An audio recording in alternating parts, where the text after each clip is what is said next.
Hi friends, welcome back to another episode.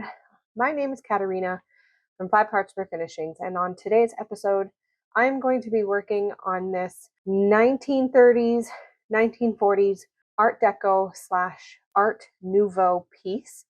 This piece was brought to me from a client, and I will be working on modernizing this piece and transforming it from what you see here to something absolutely stunning and spectacular and a little bit unexpected. Let's get this piece started. There is a lot to do, a lot to dismantle, a lot to put back together, and I want to take you through it step by step. Let's go. My name is Katarina, and I live in a small town in beautiful northern Alberta. I restore and refinish furniture, both for myself and for clients. Welcome to my shop.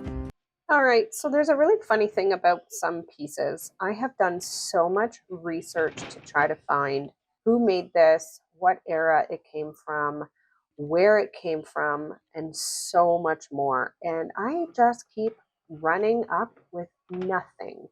There's literally nothing out there right now that is telling me who made this piece and when.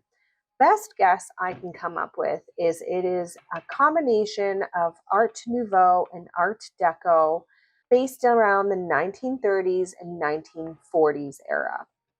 From the information that I have gathered from the client herself, this is a piece that came from her husband's grandmother.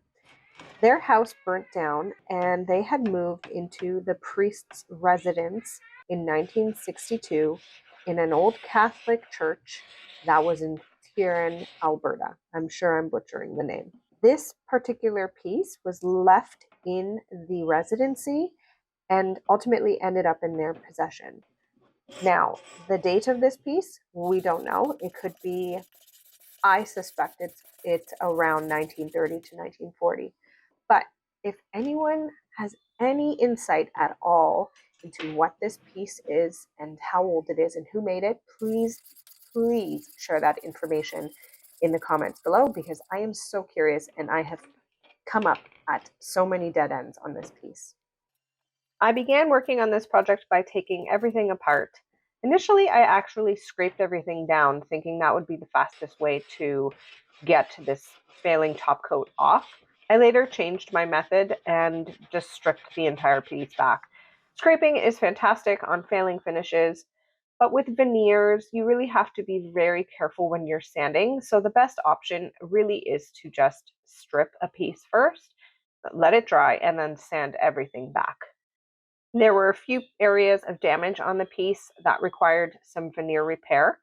And so that either required me to glue the veneer back down or to actually replace some of the missing veneer that had fallen off or broken off over the years.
As I mentioned at the beginning of the video, this piece is being modernized and these feet no longer serve the design function.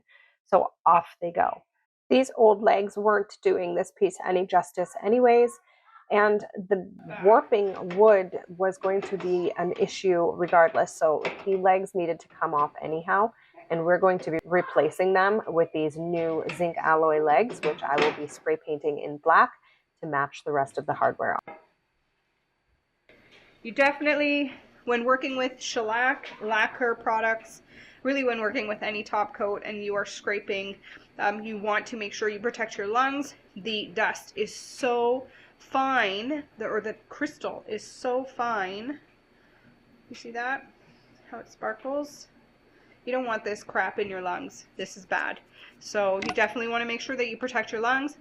Get yourself a mask. You can use an N95. I use one of these masks, these little ninja masks, and I just make sure to change out my filters. I also run it through the machine to wash the actual exterior portion of the mask. Okay, let's get started.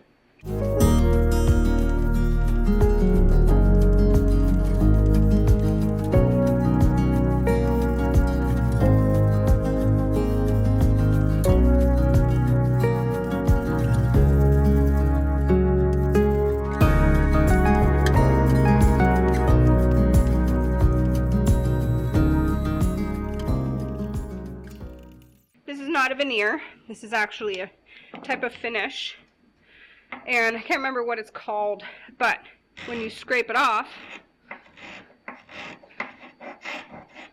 a piece of solid wood shows up underneath. I think it's a tiger look. Is not what the client wants. So we're going to remove this, sand everything back, and it will be much cleaner.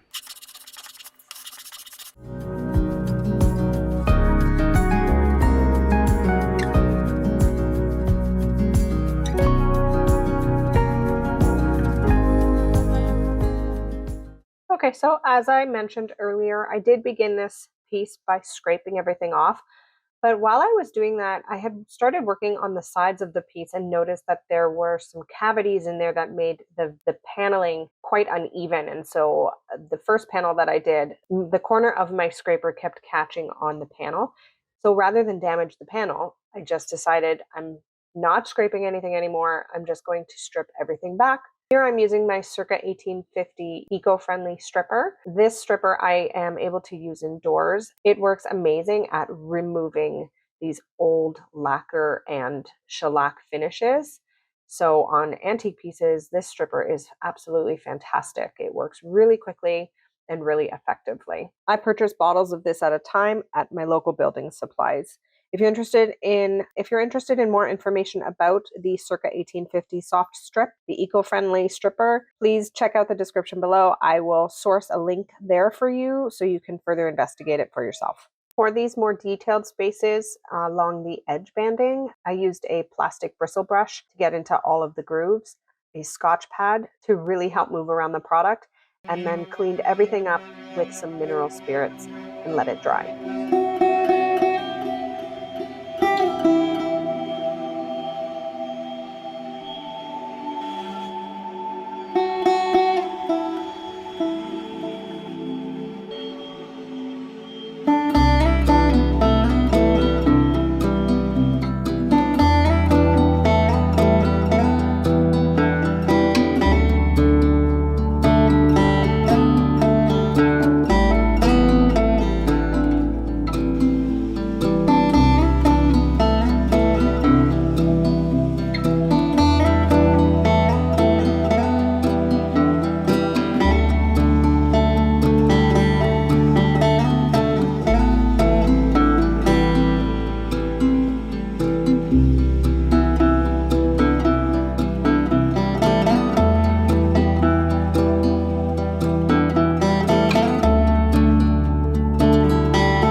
Warped wood always presents quite a challenge on any project. The question is always to add new or reuse. I chose to reuse this piece in this project as I was able to remove about 90% of the warp, which worked just fine for when I added the new birch plywood panel to the bottom before adding the new legs.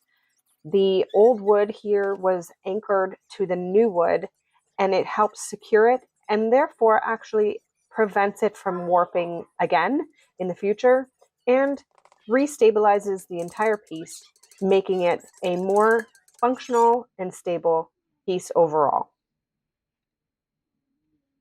To secure the new board to the bottom of the piece, I taped off where I wanted to add my screw holes and then drilled every 6 inches or so and anchored the board down.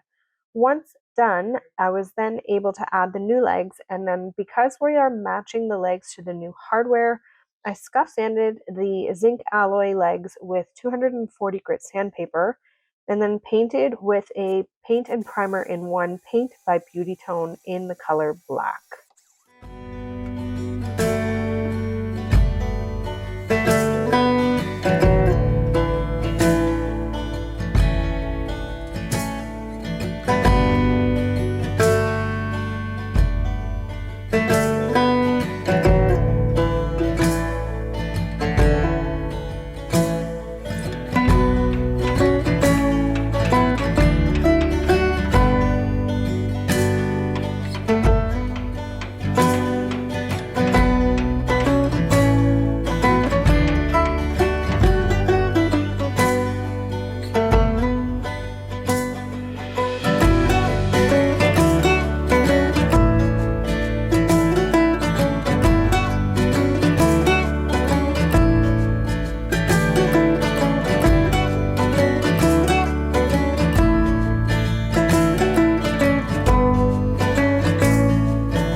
While I waited for the new hardware to arrive, I filled the old hardware holes with dowels and wood filler. Once I had the new hardware, I was ready to measure for the new hole positions. To do this, I first measured the center of each drawer front, and then I used my hardware jig to help me drill the new hardware holes as accurately as I could. I measured the new distance required off camera, and it happens to all of us, but despite my measuring multiple times before drilling, I still needed to do an adjustment. And I did this by using a larger drill bit to allow the hardware screw more room to move around to catch the thread so I could successfully attach the handle to the screw. Now, the top drawer had some inserts that you saw me remove in the beginning of this video. The new hardware holes and screws just happen to be in the same spot as these panels. So to prevent any issues with the screws not being able to secure the handles, I chiseled out the space I needed and sunk the screw hole so the screw head was not in the way of the panels. It actually ended up working out perfectly, and there was no issue once I was done. I repeated the same process on the two door fronts, measuring and drilling to secure the new hardware.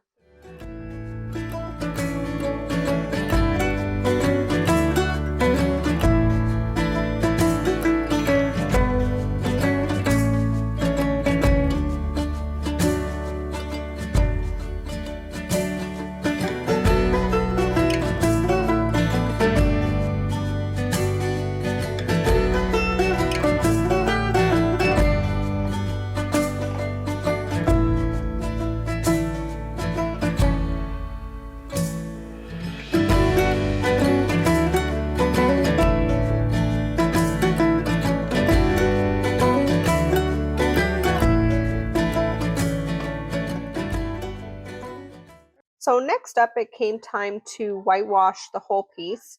I did this using a 20 to 80 mix of white paint and water.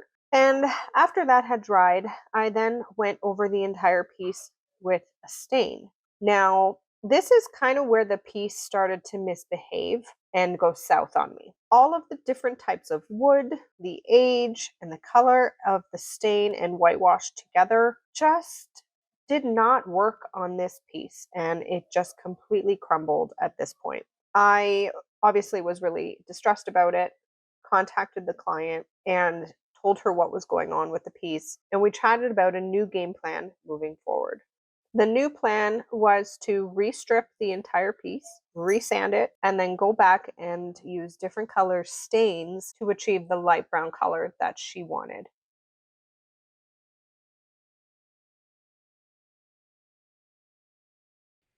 Okay, so we have evolved this piece a lot over the last couple of days because I am not happy with how this whitewash and this stain combination is looking. I'm actually really upset about how it looks, and it's been causing me a lot of grief. It's just not coming together the way I anticipated. So what I'm doing right now is on this front panel here, there's this piece of edging, and it runs along the sides here as well. I've already gone ahead and removed the side panels because I'm going to strip those separately off the piece and then go ahead and bleach them. There's some staining here and some demarcations that are just really noticeable once the stain goes on. So hopefully I can get those marks out because I'm going to be restaining this piece. What I'm going to do next, after I've stripped everything off, I'm going to let it dry. I'm going to do it with a gray stain as the undertone, and then I'm going to add the stain on top, the Early American. So we're working with two stains here on this piece, eliminating the whitewash entirely, and hopefully that will bring this piece together. I've also got the drawer fronts. The old screw holes are very noticeable because as soon as you put the stain on, it's an open grain and it's absorbing a lot. So what I'm going to do is I'm going to bleach those little holes as well, and then I'm going to seal that using a very high grit so it won't absorb as much stain, so it will be easier for me to blend. Hopefully then everything will come together and I will be happy and be proud of the work that I do, giving this to the client the way it's supposed to look. Because right now I don't like it, and that's not okay. I can't give someone something that I don't personally like as well. So back to work.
Okay, now that I've stripped everything back, I am going to apply a gray wash on this piece. Gonna tone down those yellows and then wipe everything back and do that across the board with all the pieces. So we've got lots of colors on this piece to try to get the right tone that we want.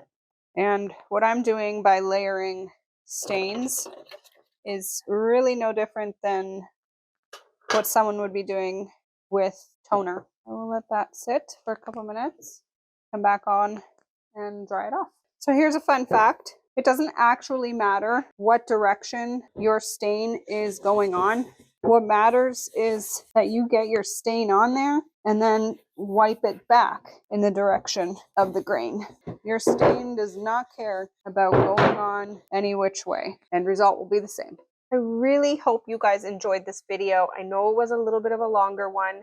I appreciate you guys sticking with me right to the end. Leave me a comment below. What do you guys think of this piece? I know it's a little different than what I usually do, but this is a client's piece. This is something that she really wanted to have done to this piece. How do you think I did? Did I do this piece justice? Leave a comment below. I'm interested to hear what you guys think on this. Once again, thank you guys so much for joining. If you like this video, please hit that subscribe button. Don't forget to hit the notification bell. I try to post videos every 2 weeks, give or take, depending on how a project goes. But I do try to post every couple weeks with a brand new project on my channel. So if you're interested, please make sure to subscribe and hit that notification bell. You can also join me over in the community tab. I post a lot there and I frequently share little life updates and things like that. And I'm always interested in getting feedback from you guys in the community tab as well. So feel free to check out that. If you are on Facebook, make sure to follow me at 5 Hearts Refinishing. I'm so happy to wrap this project up and I can't wait to share the next one with you guys. And that will be in a couple of weeks, where a childhood dresser gets a total makeover. Until then, have a beautiful day and I will see you all on the next episode. Bye for now.